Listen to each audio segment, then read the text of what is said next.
como superar, como vencer o medo do papel em branco, tanto no universo da arquitetura como do paisagismo e de interiores. Essa é a conversa que a gente vai ter agora com vocês. Mas olha, não se esqueçam de se inscrever no nosso canal, acionar o sininho, essas coisas todas, para mais pessoas terem oportunidade de conversar com a gente. Tá bom?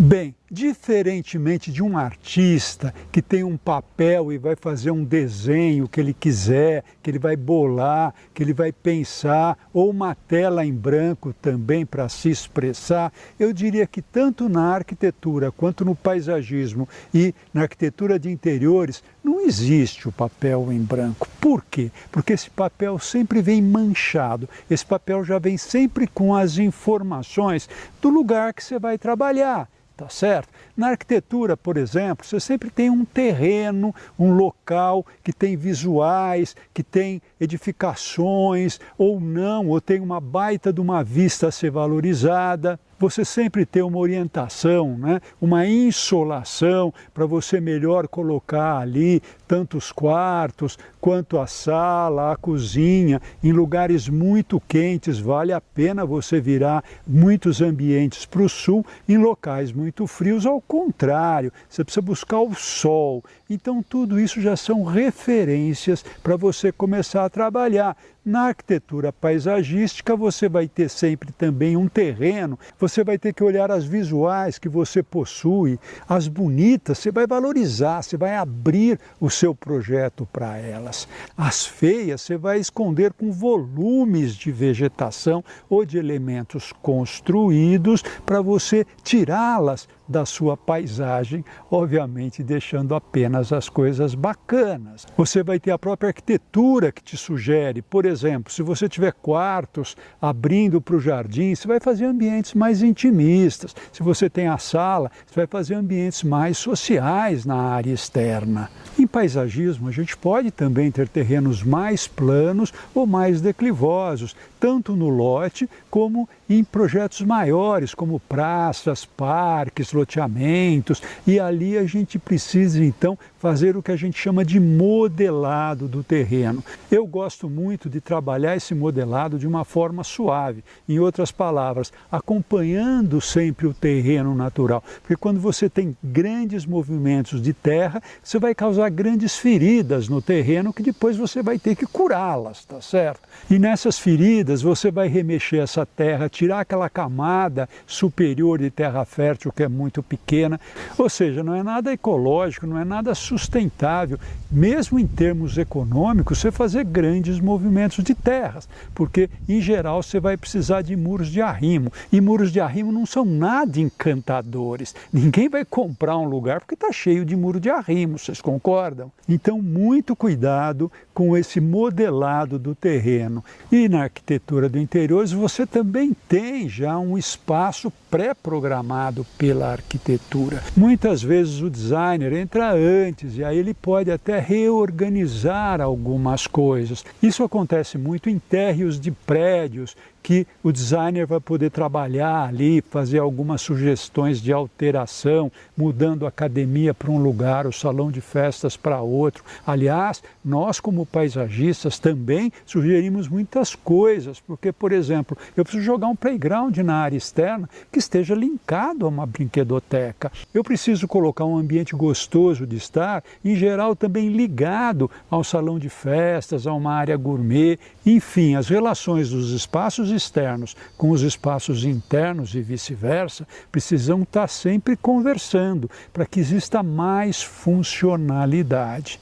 Tanto arquitetura como paisagismo e interiores, vocês vão sempre ter os dados aonde vocês vão trabalhar. Todos esses elementos que eu chamaria de paisagem pré-existente pode entrar para você com outro nome, com o nome de problematização. É muito bom você ter problemas para resolver num projeto, porque quando você tem liberdade total, normalmente você faz muita besteira. tá bom? E muitas vezes as grandes soluções nascem de grandes problemas. Por exemplo, no projeto aqui do Pininfarina, existia uma rampa de carros que era muito comprida, porque a inclinação precisava ser muito suave. Uma vez que se esperava vender esse empreendimento para quem tivesse aqueles carros baixinhos, né? Tipo Ferrari, Maserati, etc, etc. E com isso acabava o nosso terreno do jardim. E desse problema saiu a solução do nosso projeto, que foi criar uma arquibancada com vegetação que vai subindo exatamente para acomodar a rampa lá embaixo. Colocamos uma iluminação de LED nesses degraus e ficou essa beleza que vocês estão vendo aqui, que chama demais a atenção. Aliás, é isso que dá o uau desse projeto. Então, olhe bem os potenciais que você tem, entendendo aquilo que não é bom, que você tem que consertar, e aquilo que é bom, que você vai exaltar. Em todos os elementos, pode ser a declividade do terreno, que você olhou já na planta topográfica, pode ser uma vista maravilhosa que você tem quando você foi ao terreno, ou então usando uma ferramenta muito importante, que é o Google Maps ou o Google Earth. Por quê? Porque ali você vai ter uma visão de pássaro, uma visão de drone, olhando o que está acontecendo ao seu redor, as sombras que os prédios vizinhos fazem no seu terreno, os ventos que podem acontecer também ali na sua edificação, no seu terreno. Então, tudo isso é motivo de análise e tirar dados, tirar inspirações para você fazer o seu projeto. Em interiores, por exemplo, às vezes você tem um pé direito um pouco alto, você vai ter que jogar lá em cima uma madeira, talvez, ou uma coisa mais escura para dar uma sensação de aconchego, ou então às vezes é muito pequeno o ambiente, você vai ter que colocar ali um espelho para duplicar esse mesmo ambiente. Ou seja, você vai trabalhar muito com o existente e dar soluções para ali você corrigir ou então deixar o ambiente mais aconchegante ou menos aconchegante, dependendo daquilo que se queira. Além do potencial do terreno, você vai ter aquela listinha que você fez lá com o seu cliente. E normalmente o cliente pede coisas. E que coisas são essas? Pode ser objetos como uma churrasqueira, uma piscina, um brinquedo para o meu neto brincar, ou então cômodos. Eu quero 4 quartos, quero uma cozinha gourmet, um escritório, etc, etc. Mas lembre-se, o cliente só pede aquilo que ele conhece. E o importante é você conhecer um pouco mais do que ele, até para sugerir outras coisas ou até ambientes. Por exemplo, você gosta de ler? Então vamos criar um lugar aconchegante para que isso aconteça de forma confortável. Você gosta de dar festas? Então vamos criar um ambiente mais amplo para que realmente você possa receber a altura. Agora, eu e você, que somos profissionais do espaço, e o que é o espaço? O espaço é o vazio. Então, nós temos que criar vazios de qualidade. Por quê? Porque nós vivemos no vazio e nossos clientes querem sim vazios confortáveis. Então, olha que ironia, nós vamos ter que colocar objetos que são cheios dentro desses vazios de forma harmoniosa para que a gente tenha então um equilíbrio perfeito e obter ambientes gostosos, confortáveis, aconchegantes, que no fundo é o que nosso cliente deseja. Então, no fundo, o desafio das nossas profissões é implantar desejos em espaços existentes. Em outras palavras, tornar sonhos um pouco abstratos em realidades, em espaços físicos. E para isso é muito importante ter conhecimento, ter flexibilidade, desde a hora que você vai conversar com o seu cliente ali, sugerindo coisas, até a hora que você vai apresentar o seu trabalho para ele se encantar. E como é que você faz para ter essas referências? Então é importante você ter repertório. E como você consegue repertório? Analisando, vendo trabalhos de profissionais que você gosta, que você admira, mas principalmente aqueles que você não gosta. Por quê? Porque quando você vê um trabalho de alguém que você gosta, é importantíssimo você responder aquela pergunta: por que eu gosto disso?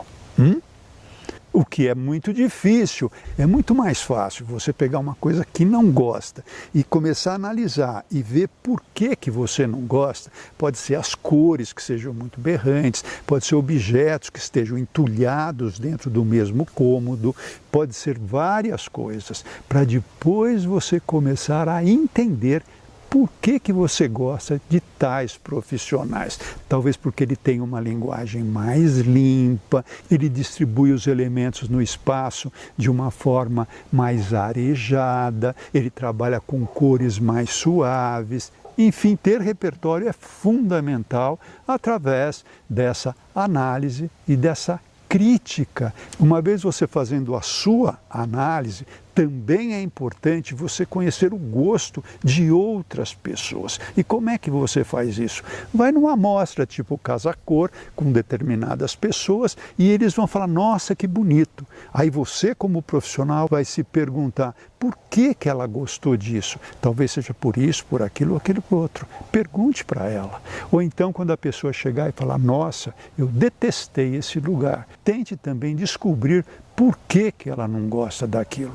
E com isso você vai criar um repertório muito importante para você desenvolver seus trabalhos e explicar para o seu cliente por que aquilo é bom para ele, por que aquilo é bonito para ele. E lembre-se, a estética é fundamental, porque é a nossa primeira impressão do espaço. E a primeira impressão tem que ser agradável, porque depois é que você vai ver os detalhes, o porquê que é funcional, mas, como diz o ditado, a primeira impressão é a que fica. Então você vai ter que unir, de um lado, o potencial das coisas físicas que você tem ali, que já são dadas para você, as necessidades e os sonhos do seu cliente e dar ali soluções que não apenas agrade o seu cliente, mas o encante. E para isso você vai ter que superar as expectativas do seu cliente para que ele possa te indicar para outros clientes e aí você continuar no mercado desenvolvendo outros trabalhos. Pessoal, é isso aí. Não tenham medo do papel em branco, até porque realmente, se você for um bom profissional, você nem vai saber que ele existe, tá bom? Termino o vídeo deixando aquele costumeiro abraço para todos vocês.